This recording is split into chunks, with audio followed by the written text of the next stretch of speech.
this is Katie with Wildflower Homeschool and Tiny House Homestead, and I'm going to talk to you what factors you should consider before you decide to build a tiny house.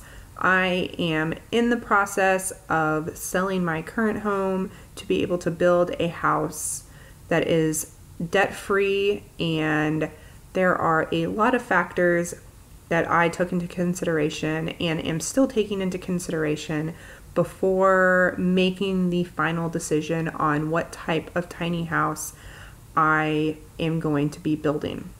So to get into the video, there's a lot of factors to consider before you decide to build a tiny house. About 6 or 7 months ago, I kind of ran the numbers and I realized that I had enough equity in my house to sell it and use that equity to build something much smaller and be completely debt-free without a mortgage.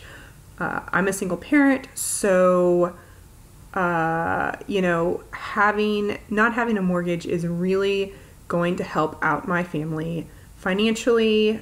So if I don't have to have a mortgage, I don't want a mortgage. So that's my goal. My main reason for downsizing to a tiny house is,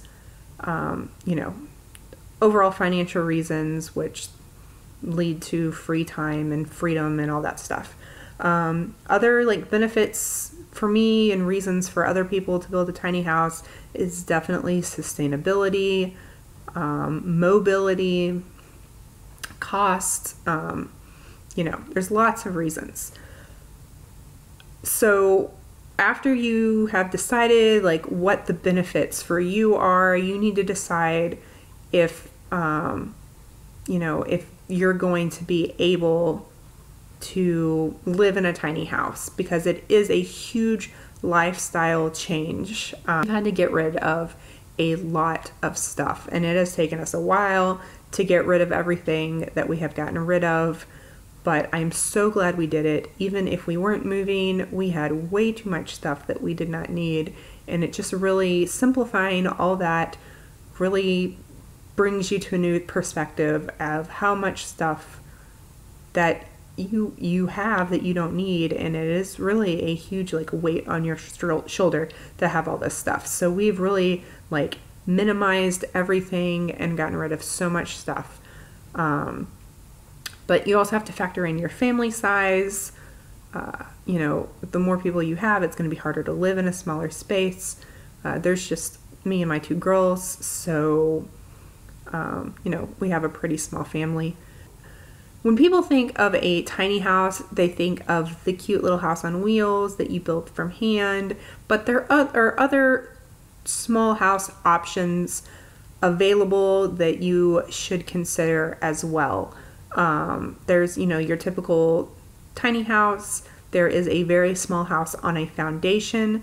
There are RVs, and there are mobile homes. And all of those can be good options depending on what your goals are.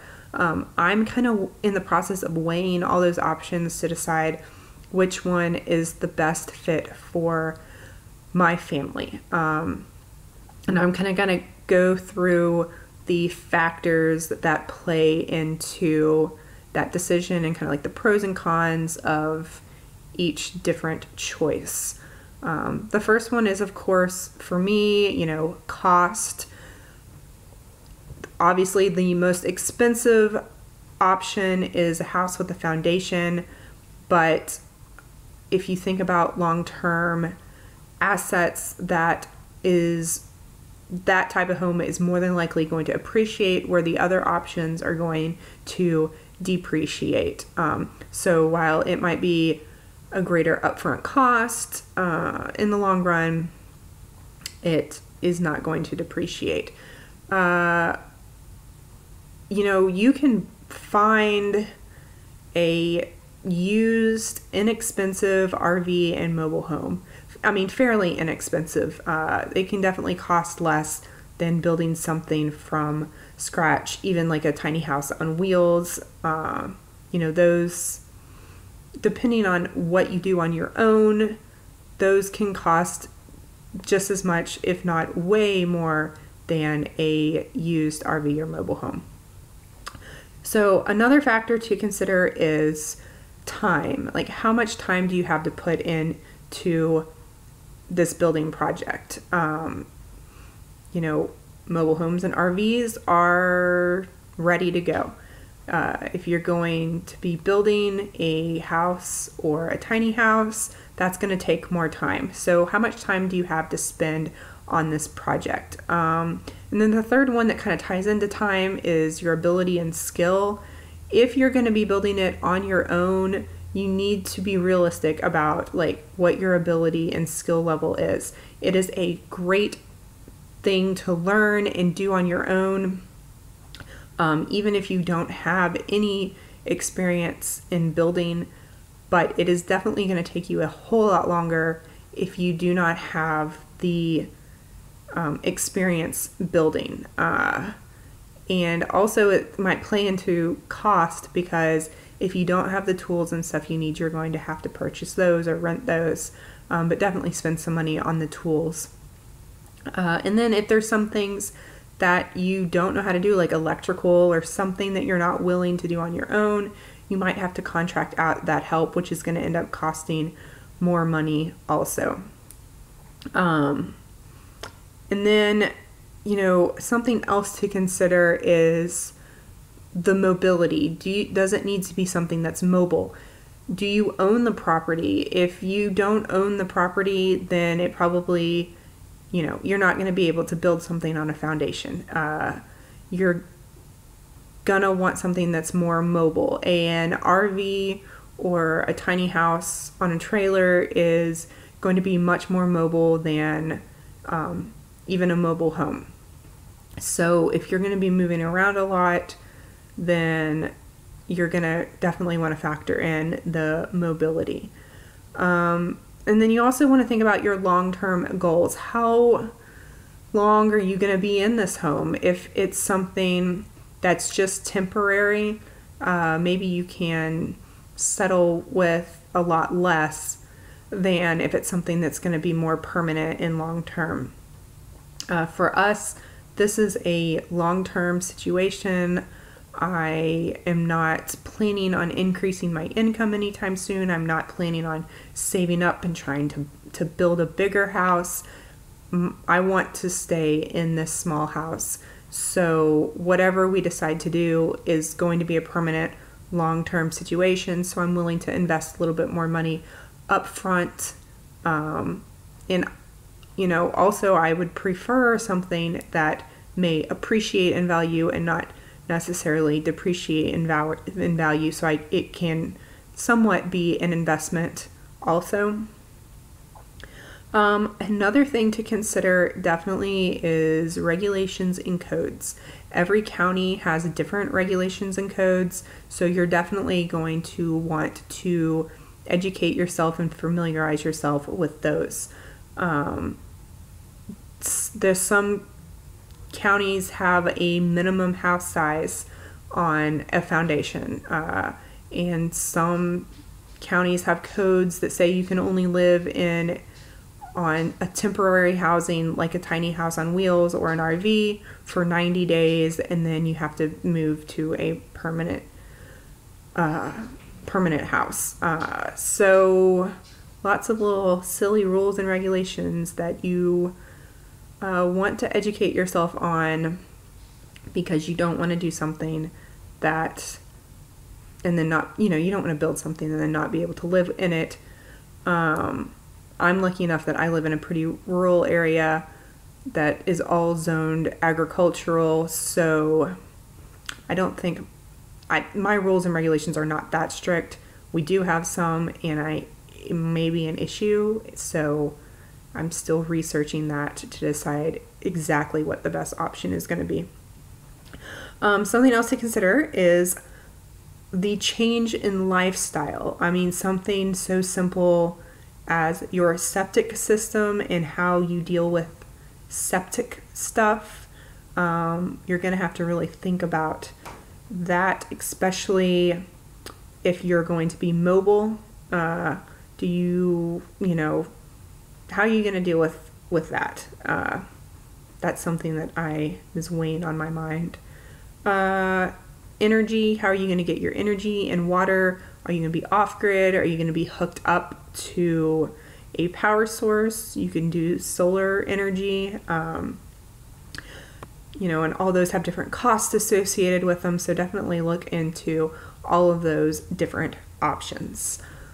So, those are the main things that I have really thought about and considered the last few months. I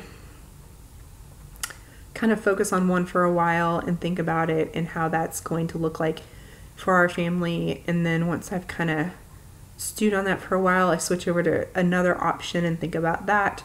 But they're all pretty good options and they all have their pros and cons. And I haven't completely decided which one is going to work best for my family.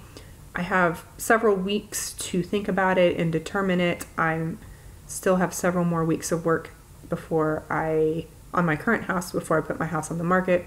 Hopefully it sells really fast, but it might not, so I might have even longer than I want to think about all these things.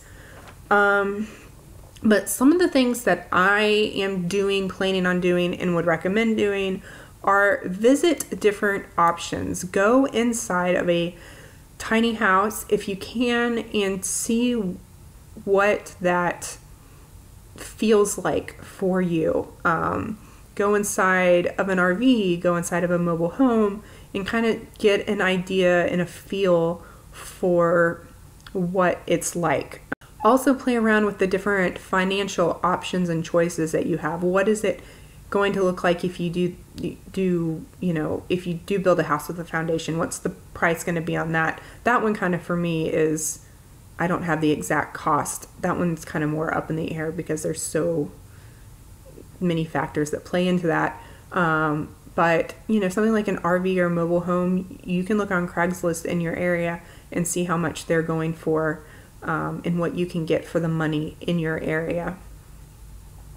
And then also, if you have positive friends and family, talk with them about the different options and kind of see what they think and if they have any experience with any of these different options and see what they think. If you don't have any positive family and friends, there's tons of online communities.